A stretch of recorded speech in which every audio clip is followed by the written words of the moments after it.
শুভেচ্ছা, ঈদ মোবারক। সবাই আজকে আমাদের অফিসের শেষ ডিউটি,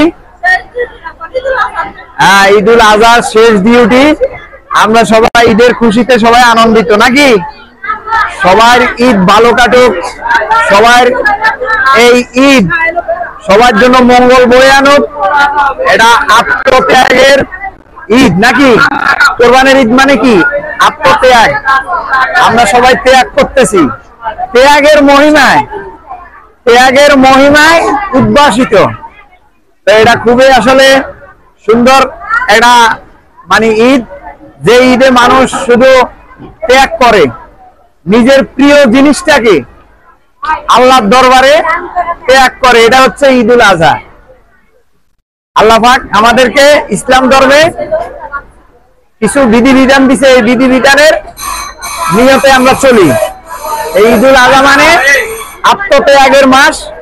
এই আত্মত্যাগের মাসে আমরা সবাই একে অপরের সাথে আত্মত্যাগের বিনিময়ে সৌহার্দ্যপূর্ণ সম্পর্ক, ভালোবাসা এগুলো বজায় রাখবো। তো সবার সার্বিক মঙ্গল কামনা করি। সবাইকে ঈদের আগাম শুভেচ্ছা। ঈদ মোবারক। তোমরা ভালোভাবে যাবে, রাস্তাঘাটে যাতে খুব সাবধানে যাবে, যারা বাড়িতে যাবে যাতে তোমাদের কোনো সমস্যা না হয়, খেয়াল রাখবা।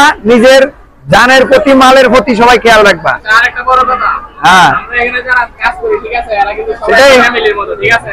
আমরা জায়গায় অনেক সময় অনেক ধরনের কথা, কারো মনে কোনো কষ্ট, কোনো হিংসা বিদ্বেষ এগুলো রাখবা না। আমাদের ফ্যামিলিতেও কিন্তু এরকম হয় টুকটাক, ঠিক আছে? ঠিক আছে, কেউ মনে কিছু নিবে না। আর সবচেয়ে বড় কথা, কারো মনে থাকলে মাফ করে দেওয়া যাবে।